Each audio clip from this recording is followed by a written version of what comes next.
Is there any doubt in your mind that Michael Proctor might have framed Karen Reed? No doubt whatsoever in our mind. No doubt whatsoever, and the evidence shows that. The investigations show that. Good morning, Ms. Albert. Good morning. Ma'am, you will recall yesterday, I broached the topic with you of how often you and Courtney Proctor speak to each other over the phone. Do you recall that line of questioning? Yes. And when I asked you to describe the frequency of those phone calls, I didn't put any words in your mouth, did I? I didn't suggest how frequently they were. You came up with the word. When I asked you how often you talked to Courtney Proctor, you could have chosen any word in the English language to answer that question, correct? Correct. What was the word that you chose?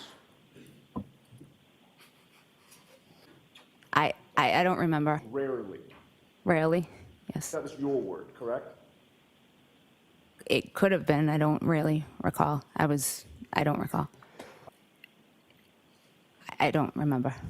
Rarely doesn't mean to you 67 phone conversations within a 7-month period, does it? A 67 time period in how many, 8 months? In about 7 months, 67 times.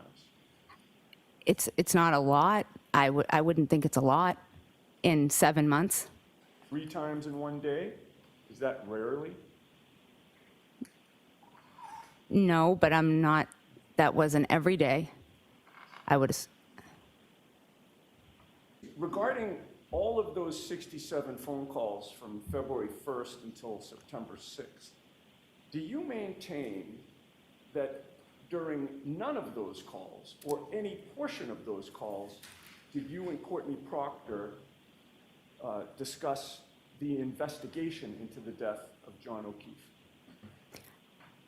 I do not remember. He was angry, he was upset by that. So I understand the need that he had to vent to friends, whether it was appropriate or not. Do you deny discussing that investigation? I don't deny, but I do not remember. All right. Well, you admitted yesterday, after having seen the records, that you spoke with Michael Proctor's sister for 12 minutes on February 1st of 2022. Do you recall that? I don't recall the conversation, no. I don't. It was a long time ago. On February 2nd, the day that my client was scheduled to be arraigned in Stoughton District Court, we're talking about the 3 phone calls that you made to Michael Proctor's sister before that arraignment that very day. And my question is, certainly you were discussing the fact that she was about to be arraigned, correct? Objection. Sustained. Ask it differently, Mr. Eby. Did the subject of Karen Reed's arraignment come up in any of those 3 calls on February 2nd, the day she was going to be arraigned, before her arraignment? I don't remember exactly. What about the 27-minute phone call that you had with Courtney Proctor at 10:58 a.m. that same day after my client was arraigned in court? Did you discuss the arraignment that had just happened? I do not remember. You had already testified that by 2022, you were no longer babysitting for Courtney Proctor's kids, correct? I wasn't babysitting regularly like I was before. But that's sort of what breaks me, is when I see them playing and so happy, and I'm like, God, they have no idea that their parents' world is crumbling. So is it your testimony that you happened to be talking about babysitting on February 2nd for 27 minutes, the same day that my client was arraigned in Stoughton District Court? I don't remember what I was talking about. It could have been about the kids. It could have been about anything. I don't remember. Sure. And certainly it could have been about the publicly televised arraignment that had just occurred, correct? Objection. So I'll allow this, and then let's move away from this, okay? Can you answer that? Yes, it could have been. Yes. Did you tell Courtney Proctor during any of these 67 phone calls that you were a witness in her brother's case?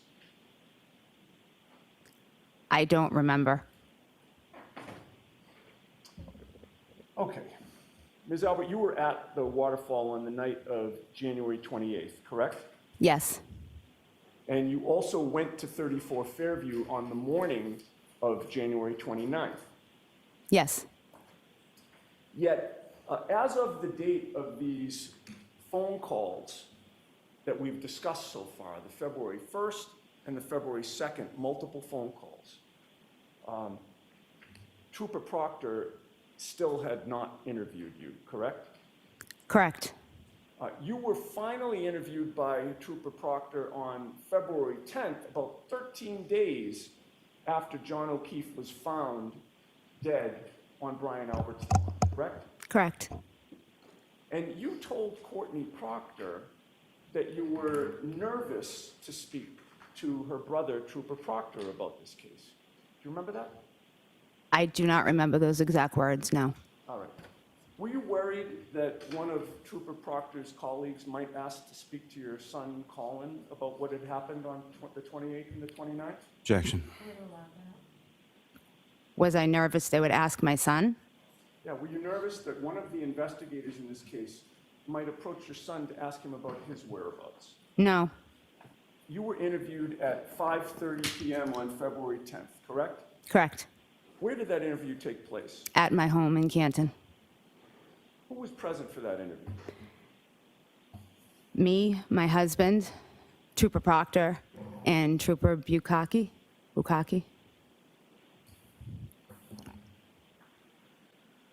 Michael Proctor agreed to interview you and your husband together, correct?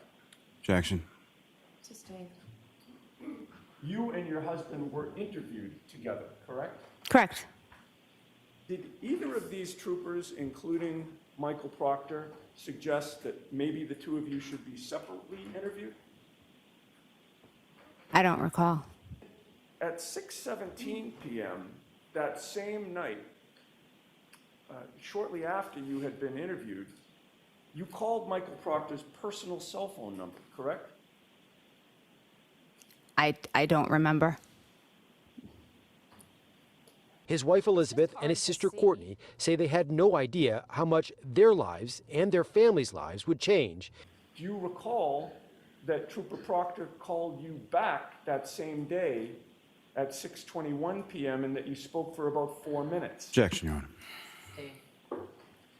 Do you deny speaking to Trooper Proctor for 4 minutes when he called you from his personal cell phone on February 10th of 2022 after you had been interviewed that day? No, I don't deny it, but I don't remember it. When did you get his personal cell phone number? I don't remember. Years ago? I'm sure, yes. Because you've known that family for a long time. Yes, I have. On Friday, January 28th, you had plans with your sister-in-law, Nicole, correct? Yes. You are close with Nicole. Yes, I am. You picked her up at her home in your car. Yes. You drove her to the Waterfall, correct? Correct. And the two of you went for dinner there. Yes. Your husband, Chris, came later. Yes. Brian Higgins came later.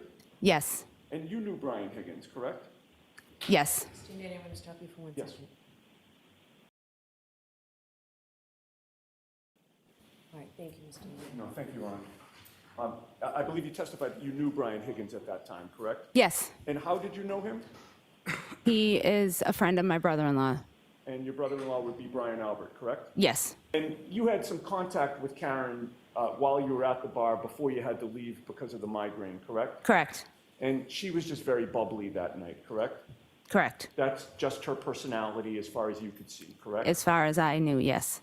You didn't know her that well, but that's how she always was, correct? Correct. You left the Waterfall at around 11 o'clock, your best memory? A little after 11. And it was a particularly bad migraine that night? Yes. And the loud music didn't help you out at all? Not at all.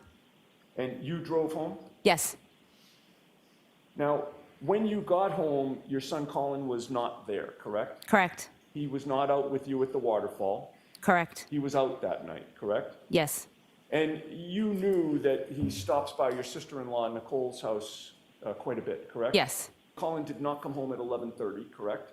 Correct. He did not come home at 11:45, correct? Correct. And when the clock turned midnight, he still wasn't home, correct? Correct. Now, at some point, your husband Chris came home, correct? Yes. You testified on direct examination that Chris came home at 12:10 a.m. on January 29th. That's what time I believe he did, yes. Okay. That 12:10 a.m. time, did you discuss that precise time with anybody prior to taking the stand yesterday? No. Was that coordinated with anybody such that your husband and you gave the same time of 12:10 a.m.? No. I believe you've testified that the Waterfall is very close to D&E Pizza, correct? Correct. But your house on Maple Street is about a half mile away from the Waterfall. Would you agree with that? About that, yes. Maybe a little less, but about that. All right. Would you agree it's a 7 or 8 minute walk home from the Waterfall if you're walking? I realize you were driving, but if somebody were walking, it would be about 7 or 8 minutes? Maybe a minute or two less. Okay. So you would say 6 or 7 minutes would be a better estimate to cover that half mile? Depends on how fast you walk, yes. And it was snowing that night, correct? Correct. The ground was a little bit slippery. Yes. With the court's permission, I'd like to play the Waterfall video. I think it's Exhibit 53, just that portion of 12. Okay. If I could have the lights dimmed again. I am going to direct do you see where it says CH3? Yes. And you see the timestamp up the top, correct? Yes. Between those two markers on the video, you're going to see somebody walking by. I'd ask you to pay attention for the next, 6 seconds or so. Good luck.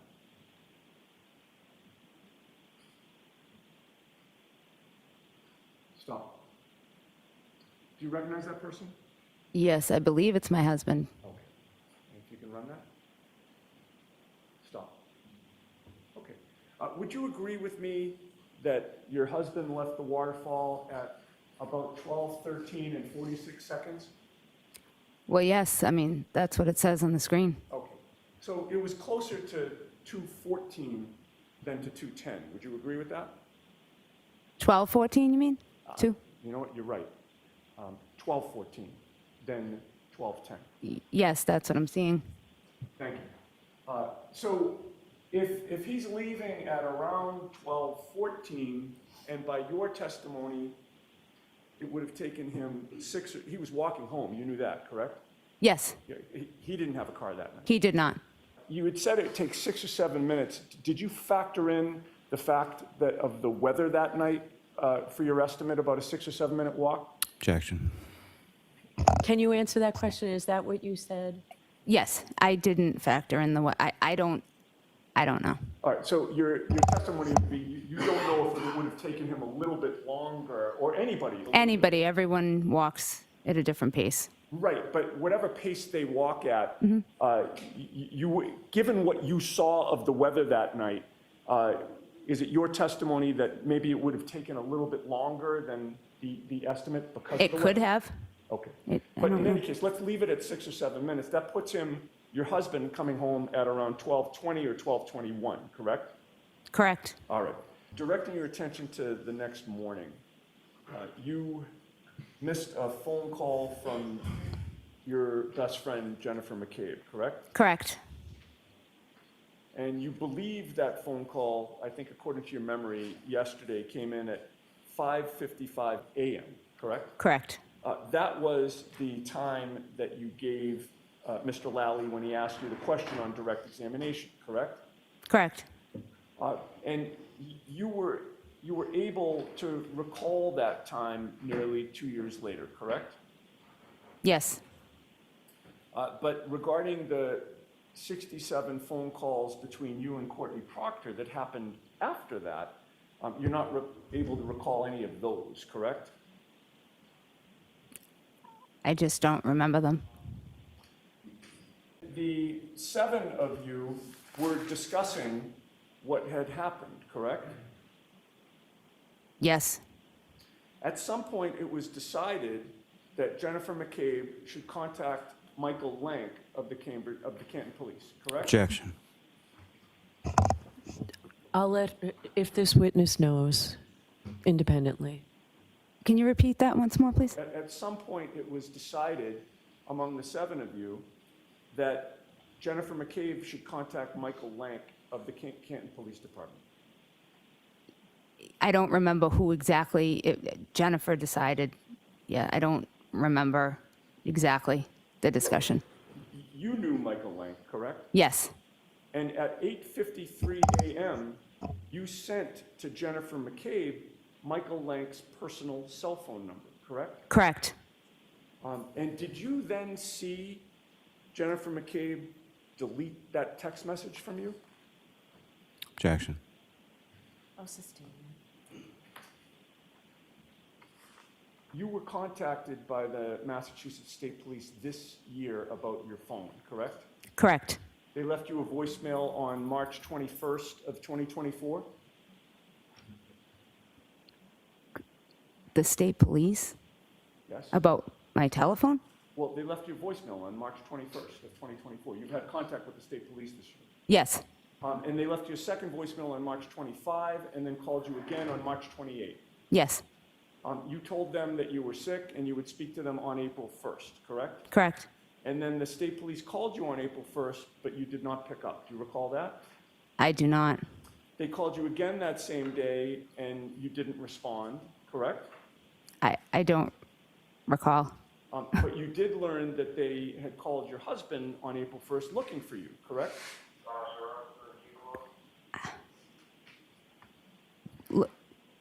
I don't recall. All right. After speaking with your husband, you texted the Massachusetts State Police on April 1st, correct? I think around that, I don't know the exact date. All right. And you finally met with the Massachusetts State Police on April 3rd of 2024, correct? I would assume, I don't know the exact date, but yes, And during that meeting, the state police looked through your phone for contact that you would have had with Michael Proctor, correct? correct. Did they seize your phone? No, they did not. Did they tell you that they had a search warrant for your phone? No, they did not. Did they take it back saying that they had to give it to some experts to do an extraction? Objection. Sustained. They just looked through it after you handed it to them, correct? Correct. Then they gave it back. Yes, You were at the Waterfall Bar and Grill on January 29th for approximately 4.5 hours. Is that correct? So about 4 hours. And you were there with a group of individuals, including Brian Albert, Jennifer McCabe, Matt McCabe, Julie Albert, Chris Albert, Caitlin Albert, and Tristan Morris, and then were later joined by Brian Higgins, correct? You testified that John O'Keefe and Karen Reed joined your group around 11 p.m. Over the course of those 4 hours that you were there, did you see any sort of tension whatsoever between John O'Keefe and Ms. Reed? So based on your observations, everyone appeared generally happy and in good spirits. At any point while you were at the Waterfall Bar and Grill, did you observe Karen Reed stumbling, slurring her words, or otherwise appearing to be under the influence? I did not, but again, I never engaged in any sort of conversation with her. Did you observe your husband and Brian Higgins engaging in sort of practice fighting techniques while you were at the Waterfall Bar and Grill? I saw them fooling around with each other, yeah. Okay. Ms. Albert, do you see the two individuals sort of in the closest frame to us with their backs turned to us? Two males? Yeah, I know it's kind of hard to see. yeah. Who is the man that has just been zoomed in with the logo on the back of his sweatshirt? I believe that's Brian Higgins. Okay. And then the person with that sweatshirt is, you said, Brian Higgins? I think, yeah. It's a little hard to tell. Over into the other individual who's standing right next to him. And I know this is kind of hard to see because the number's blocking it. Yeah, But does that appear to be your husband to the left, kind of in a fighting stance? yeah, I think so.